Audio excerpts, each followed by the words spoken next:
Hi there, could you do me a favour really quick? Would you pretty please subscribe to the show, leave me a 5-star rating if you like it, and share an episode or two with your bookish friends? Better yet, if you could drop a link to the show or to your favourite episode in your book club or bookish group chat, that works too. I promise it only takes a few seconds, it really helps the show, plus I'll be incredibly grateful for it. So thanks in advance, and now on to the episode.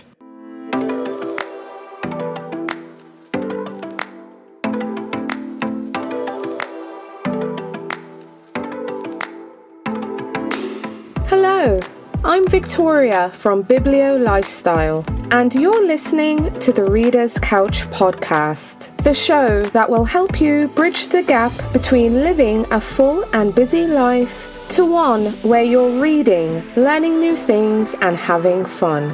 In today's episode, I will be talking about the BiblioLifestyle 2023 Spring Reading Guide. And I will be talking about absolutely everything, from what you can expect in the guide, to the guide's cover design and inspiration. Plus, I'll also be giving you my quick thoughts and summaries on every single book in the guide. So if you're interested in learning about all the best books of the Spring 2023 season, then this episode is just for you. Stay tuned. So my idea of a good time is spending time with book people. And if you feel the same way, I hope to see you on Thursday, April 27th through to Saturday, April 29th at the Epigraph Literary Festival. It's a free virtual event that's all about books, the joy of reading, and the literary lifestyle. We also have an amazing author lineup, some great speakers, and fun sessions. So visit epigraphlitfest.com to register for this fun virtual festival. That's epigraphlitfest.com to get your free tickets. Plus, early birds get first dibs on event swag. So go to epigraphlitfest.com to register, and I hope to see you there. Hello! Hi readers, this is Victoria here, and I'm super excited to tell you that the 3rd annual BiblioLifestyle Spring Reading Guide is here. I'm so excited it's out there in the reading world. I mean, after all, spring is a time for new beginnings and fresh starts. So let's start this season with some great books.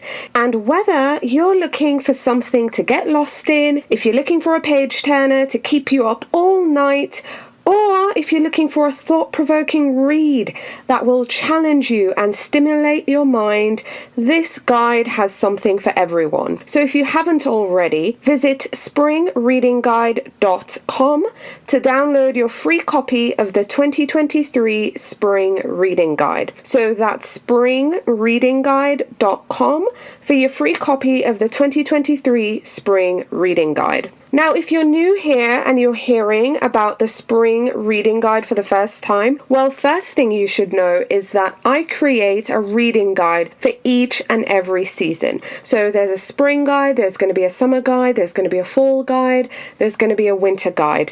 And bonus, we do a holiday gift guide. So there are 5 guides for the year, 4 reading guides, 1 gift guide. Now, the Spring Reading Guide, and like all my reading guides, it's a free downloadable PDF guide that I create sharing some of the best books of the season, along with a list of things to do, whether by yourself or with your family or friends. You'll also find some spring-themed recipes, and you'll also find tips to improve your reading life or just lifestyle-related content. You'll find all this plus more in the guide. Now, disclaimer, the Spring Reading Guide is by no means an exhaustive list of the books coming out this season.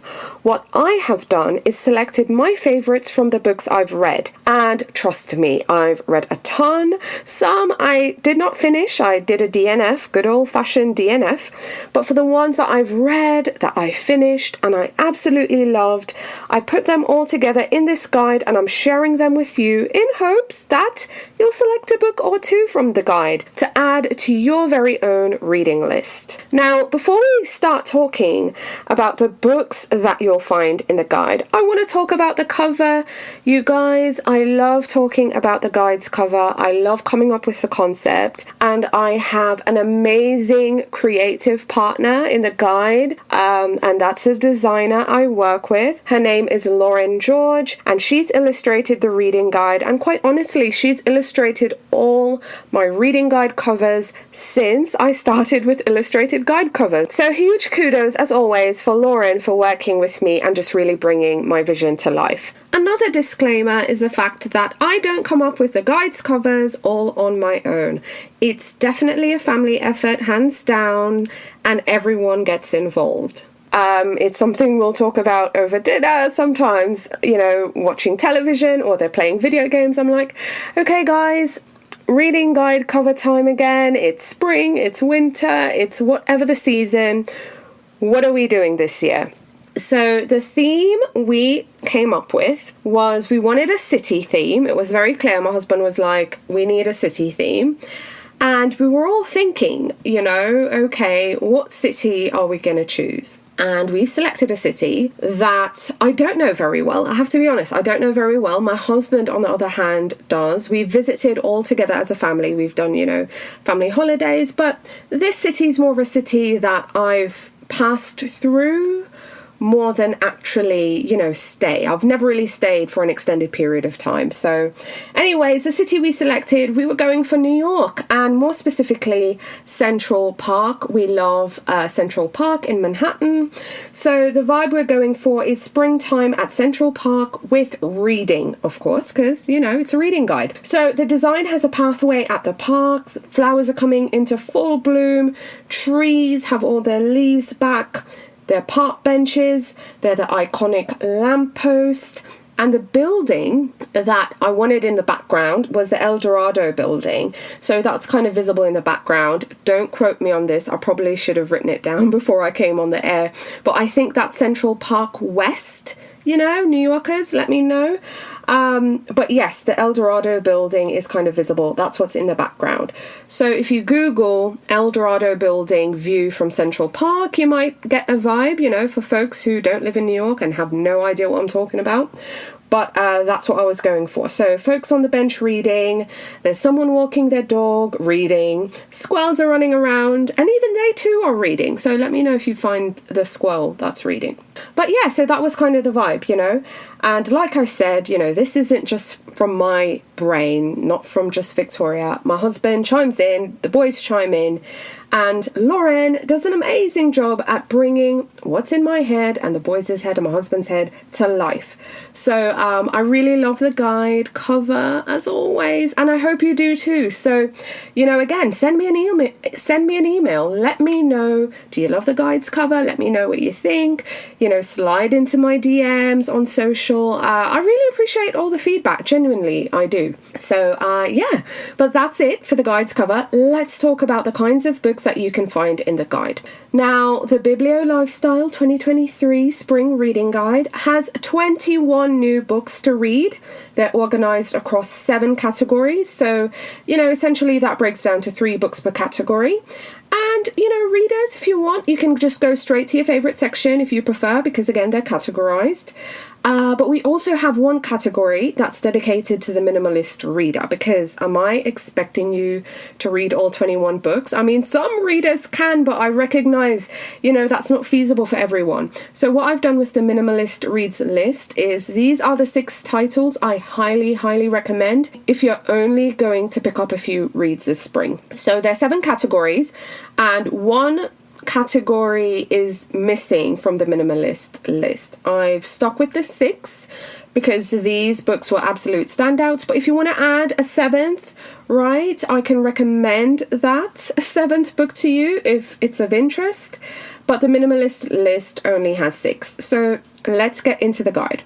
You will find books 3 in each of these 7 categories: literary fiction, historical fiction, books with themes of family and friendship, mysteries and thrillers, science fiction, fantasy, non-fiction, and romance. Now, let me actually pull up the guide here really quick. Spring reading guide, so I can tell you. So I can go through each book with you and just kind of, give you a flavour. I'm not going to tell you the titles, though. I'm just going to give you the flavour. Alrighty. I can't even find my own reading guide. Okay, here we go. Click to download the guide. I honestly just went straight to the email. Alright, so the first one is literary fiction. Now, there's this one book. This is the book I am going to be evangelizing all season. This is a book that's in the minimalist list for literary fiction, and this is a book I'm going to be evangelizing. I absolutely adored this book, and it tells the love story of two young men who were classmates and how they grapple with the realities of war when they both enlist during World War I. And the war bits get really, really gritty, We really get that detail. There are even action scenes and all that, but I think what really shines through is just the love they have for each other. I mean, yeah, it's just absolutely brilliant. It's one of those books that's just super hard to really describe without spoiling it, but just trust me, it's just really, really good. And for me personally, the hallmark for a true literary novel for me is well-drawn characters, and the prose is beautifully written. So this is a very character-driven novel, and I hope you'll give it a go. There's another book I absolutely loved. It's about a writer who becomes obsessed with a K-pop idol and starts writing fan fiction and even traveling to meet this celebrity. It's just, I really enjoyed that one. And then there's a coming-of-age story set in Padua in Italy. Now, I know I definitely gravitated to this book because I know Padua extremely well. I've spent countless summers there for like a month or two, so it's a place I know really, really well. But this book is also just very well done. And this is a coming-of-age story about a young girl, but she's having like a crisis with her faith. Her father is ill, she's questioning a lot of things, and she's also questioning the adults and authority figures in her life. But I really enjoyed that book too. So yeah, those are the three books in the literary fiction category. I know, I'm not giving away too much. I want you to download the guide. Again, springreadingguide.com. But these are the three literary fiction books that I'm recommending. For historical fiction, there's this one woman who finds herself caught up in two very different wars on different sides of the Atlantic. It's also a book about friendship because she's essentially trying to save her friend. There's also another one about prohibition. That is the one thing to me that is just absolutely wild about American history, especially because this country prides itself so much on freedom. So it's just wild to think that prohibition even happened. And maybe that's just an outsider's point of view, So there's this historical fiction book about prohibition and a woman who's at the center of it all. And this one's set in Virginia, and this is post-World War I. Absolutely adored this book, and that's the book on the minimalist list. Again, I'll talk more about it in another episode. And then there's another book which is just completely, new to me, historical fiction, and it tells the story of a woman who's trying to build a life for herself. Well, she left a life she had, and then she went west, and she's starting over out there, and she finds herself at the center of the Sioux uprising of 1862. So those are the three historical fiction novels. Now, books with themes of family and friendship. Oh my gosh, this was a category I struggled the most with selecting books for the guide. I've selected 3. I was borderline going to select 6, and then I was like, no, just give the people 3 books. I think I'll be doing a book list with those other books because they were just really great as well, just great storytelling. But the 3 that I'm recommending are really good too. Now, the first book that's coming out is the book that's on the minimalist list, and it tells the story of a Staten Island Puerto Rican family who one of the family members goes missing. We see what happens, in the wake of her going missing, and She goes missing. This is a very 90s, early 1990s kind of novel. And she goes missing, and then the novel fast forwards to present day when the family sees someone who they think it's her. Like, they think it's her on a reality TV show. And we see the family just kind of dealing with it in the aftermath. This is not a spoiler. They go find her. But yeah, so that book was just very well written, very well done. Absolutely loved it. Highly recommend. The other book on the list is about 3 siblings, and it tells the story of how they navigated their life after their mother signs herself into a psychiatric hospital after having a mental health breakdown. Now, the mother has a friend who kind of steps in, but we kind of see each of them we see how they grapple with life and just existing in the world after their mother signs herself in. So this is definitely a novel that centers on mental health. And then the third book on the list for family and friendship is a multi-generational novel about a fractured family kind of finding themselves and finding their way back to each other. But it's also a story of legacy. And at the center of it is like this supper club, which is a kind of like a diner. I think that's the best way to describe it. And, we see both the difficulties and joys that come with that legacy. But I just love the multi-generational portion of it. And it's a very Midwestern novel. So for American Midwesterners or just folks who love reading fiction set in that part of the country, brilliant book. I think you'll love it. Okay, the 3 books that are in mysteries and thrillers, right? One is about a set of identical triplets who are serial killers, right? They seduce their marks. They kind of essentially live out their fantasies, and then they kill them. But one of the sisters ends up falling in love, and then she has to decide where her loyalty lies. So that's one of the books. Another book is about, I love this book so much.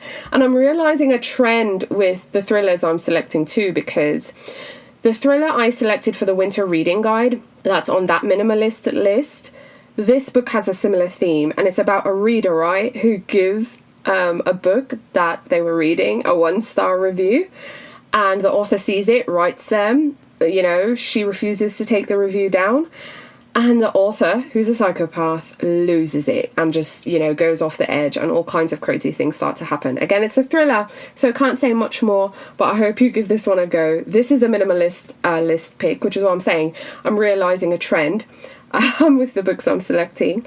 And then the third one is about a couple who signs up for a retreat to save their marriage. But lies start to pile up.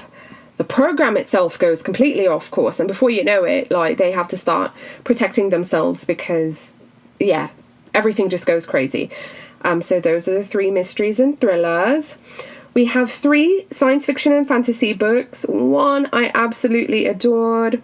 I love pirate anything, and this is a pirate book set in medieval Oman. And this woman, she was one of the most notorious pirates in the Indian Ocean.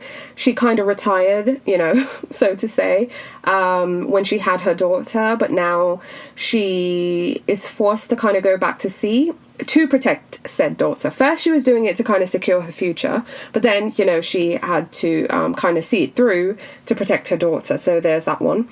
Another one, absolutely adored this one. This is the one I'm hoping everyone will read, even though I never selected a science fiction fantasy book for the minimalist list.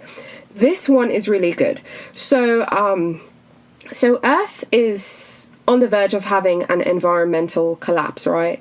But this scientist finds a way to kind of get to other alternate universes, and through that, they're able to kind of get resources, right, to kind of replenish Earth. But what ends up happening is a full-on war, because there's this empire that oversees these other universes, and, and they don't like travel between the universes that are on sanction, so to say. So because of that, a war kind of breaks out. But it also kind of begs the question, plundering resources, you know what I mean? It's like, okay, Oz is on the verge of collapse, but we're going to go basically loot someone else's, But it's a really good book. I hope you give it a go.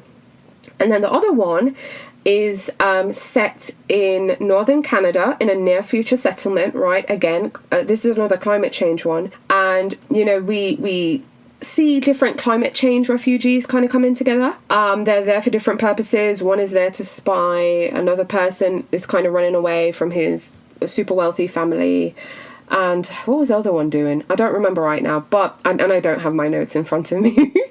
I'm so not prepared for this episode. But anyway, and their fates just kind of start to interconnect and intertwine while they're there at this camp. And it's kind of really about, what you're willing to do for the ones you love. Because there's this one girl, she's there and she's essentially spying, but she's trying to secure housing, and food and stuff like that for her mother. So, so that one's really good too. So that's it for science fiction fantasy. The other category is non-fiction. Man, these non-fiction narratives were amazing. So there's this one book. I mean, it's kind of sad, but, it's kind of something we have to all navigate at some point in our lives, which is grief. And it tells a story of, so the writer is really essentially exploring and trying to make sense of the sudden death of a very close friend of hers. So it's kind of a narrative, it's a memoir of grief, friendship, love, and recovery. And essentially she's just trying to make sense of what happened to her friend, like how did this happen, but also, kind of trying to make peace with herself as well. Really good book. The book I'm highly recommending you guys read, because this one kind of hit me in a profound way. It's an examination of two friends, right? One person is the writer, and she's basically trying to come to terms with understanding how she was able to escape her town and go on to live, I guess, what one would consider a successful life. And then her friend, who was incredibly bright and had an incredibly promising future, was unfortunately not able to escape and, instead kind of spiraled, and how, poverty, trauma, substance abuse, all kinds of other abuses and just things can basically trap someone. It's kind of sad, but, I think this is a real conversation starter. It's a really powerful examination and memoir. And then there's another one about the writer who was kind of really trying to understand her family history, and what kind of really unfolds is just like this multi-generational history and legacy of exclusion and resilience, which is still very much alive today. And we really see the Chinese Exclusion Act, and we kind of really see the parallels of that when it was first enacted, and how that is still very much alive today. This is really just a memoir of two things. It's both exclusion and resistance, and I thought that was just an incredibly powerful narrative. And then the last category is our romance category. So in the romance category, there's this one book, right, which is like a will they, won't they kind of romance. And it tells a story of a live-in nanny who discovers that a man she connected with on OnlyFans, who is kind of anonymous because she didn't know who he was, turns out to be the man she's nannying for. The other romance novel tells the story of a bookstore owner who finds herself torn between this author she invites to speak at the bookstore, who she's had a crush on forever. So she's torn between him and his best friend. So he brought his best friend along, and she was like, oh, he's not bad at all. So that was really fun. And then the other one is about exes who are pretending that they're still together for their annual vacation that they do with friends. And, while they're kind of faking it, they soon kind of fall back into, just their regular patterns and dynamics, and old flames start to reignite. That's a book I was recommending on the minimalist list. Really enjoyed it. And, I hope readers will give that one a go as well. So that's it for the books in the guide. And again, in addition to the books, you'll also find, fun things to do this spring, again, either by yourself or with your family. You'll find spring-themed recipes. You'll get the minimalist list.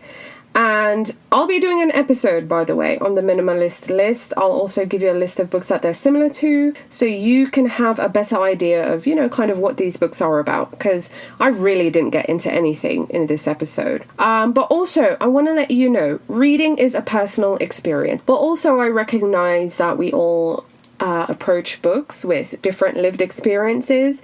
So I highly recommend that you check for trigger warnings. I personally use the Story Graph, which is a book app for readers.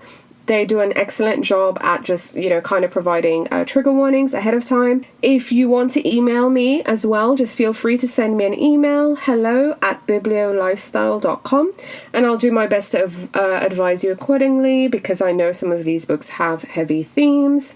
You'll also find publication dates in the guide, so you know what comes out when, so you can get in the hold line at your library earlier, and also pre-order them if this sounds like something that's up your alley and you want to support the author, and buy your very own copy. So all that information you'll find in the guide. So if you haven't already, visit springreadingguide.com to download your free copy of the 2023 Spring Reading Guide. That's springreadingguide.com for your free copy of the 2023 Spring Reading Guide. One last time, you guys, springreadingguide.com. I'll also include a link in the show notes so you can get your free copy just in case, you're driving or you're cleaning right now. So I totally get it. But anyway, that's it for now, readers. I hope you'll find plenty of books you love in this guide, and I'm looking forward to hearing about your favorites. Again, send me an email, slide in my DMs, whatever it is, I want to hear from you. But again, thanks as always for listening, and I look forward to talking to you in our next episode. Happy reading. Bye.